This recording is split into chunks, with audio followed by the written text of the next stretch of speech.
Hi friends, இன்றைக்கி நம்ம கன்னியாகுமரி மாவட்டத்தில் உள்ள ஒரு அழகான கடற்கரை பற்றி தான் பார்க்க போகிறோம். முட்டம் கடற்கரை.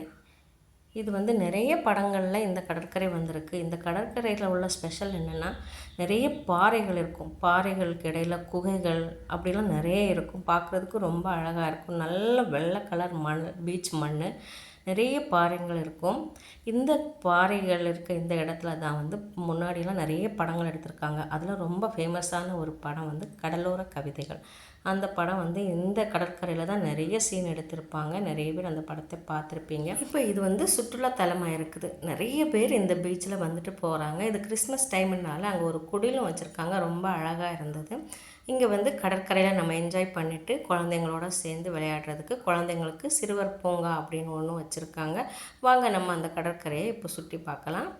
இந்த பீச்சுக்கு வர்றதுக்கு என்ட்ரன்ஸ் ஃபீஸ் இருக்குது. அது வந்து 10 ரூபா. கடியப்பட்டினம், முட்டம் 2 பக்கமும் இருக்கிற 2 கிராமத்துலேருந்து வர மக்களுக்கு மட்டும் இது ஃப்ரீ.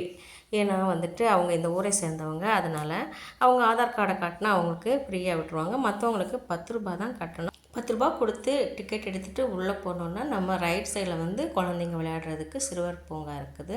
அதுக்கப்புறம் லெஃப்ட் சைடில் பீச். இதில் சாயங்காலம் வந்தோன்னா சூரியன் மறைகிறதை பார்க்கலாம். ரொம்ப அழகாக அப்படியே பக்கத்தில் இருந்து பார்க்குற மாதிரி இருக்கும். ரொம்ப பெரிய அப்படியே சிகப்பு கலரில் இருக்கும் சூரியன் பார்க்குறதுக்கு. நாங்கள் வந்தது சூரியன் மறைஞ்சதுக்கப்புறம், அதனால் சூரியன் இல்லை இப்போ. அதுக்கப்புறம் பார்த்திங்கன்னா இந்த பீச்சில் நல்லா என்ஜாய் பண்ணிவிட்டு நம்ம லைட் ஹவுஸ் பார்க்கலாம். அந்த லைட் ஹவுஸ் வந்து பிரிட்டிஷ் காலத்திலேயே கட்டப்பட்ட லைட் ஹவுஸ். இப்போவும் அது சூப்பராக செயல்பாட்டில் தான் இருக்குது அந்த லைட் ஹவுஸ். அந்த லைட் ஹவுஸையும் நான் உங்களுக்கு இந்த வீடியோவில் காட்டுறேன். இந்த சுற்றுலாத்தலத்தில் வந்து மரங்கள் எதுவும் பெருசாக இருக்காது. அதனால் இப்போ நிறைய மரங்கள் நட்டு வச்சுட்டே இருக்காங்க. அதுக்கு தான் அந்த க்ரீன் நெட்டு போட்டு வச்சுருக்காங்கள்ல, அது எல்லாமே உள்ளாடி வந்து மரங்கள் இருக்குது. அதுக்கு உள்ளாடி 2 போலீஸ் வந்து எப்போவுமே இருக்கிறாங்க பீச்சில். மக்கள் போய் குளிக்காமல் இருக்கிறதை கண்காணிக்கிறதுக்காக. லைட் ஹவுஸ் கூட தூரத்தில் தெரியுது. அந்த லைட்டோட வெளிச்சம் வந்துட்டு போகுதில்ல.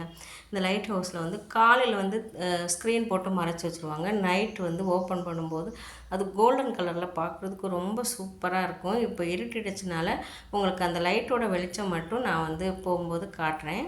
இந்த கீழே நம்ம பீச்சில் கீழே நிற்கும்போது தெரியாது. மேலே ஏறி வந்தோன்னா அந்த லைட் ஹவுஸ் வந்து நமக்கு தெரியும். இப்போ இருட்ட ஆரம்பித்தனால எல்லோரும் அவங்கவுங்க வீட்டுக்கு கிளம்பிட்டாங்க. இந்த கடற்கரையோட ஸ்பெஷலே வந்து பாறைகளும் பாறைகளுக்கு இடையில் இருக்கக்கூடிய குகைகளும் தான். குகைகள் எல்லாமே ரொம்ப இருட்டாக இருக்கும். முன்னாடியெல்லாம் நிறைய பேர் அதில் போய் விளையாடவெல்லாம் செய்வாங்க. கடலோரை கவிதைகள் படத்தில் கூட அந்த குகைகள் எல்லாம் காட்டியிருப்பாங்க. நிறைய பாறைகள் இருக்கும் பீச்சில். நீங்களும் முடிஞ்சால் இந்த பீச்சை வந்து ஒரு வாட்டி பாருங்கள். லைட் ஹவுஸ் பார்த்திங்களா நைட்டு பார்க்குறதுக்கு ரொம்ப அழகாக இருக்குல்ல லைட் ஹவுஸோட லைட்டு. நீங்களும் உங்களுக்கு டைம் கிடச்சிச்சின்னா ஒரு வாட்டி இந்த முட்டம் பீச்சை வந்து பாருங்கள். இருட்டு வெளிச்சத்தில் லைட் ஹவுஸ் எப்படி தெரியுது பாருங்கள்.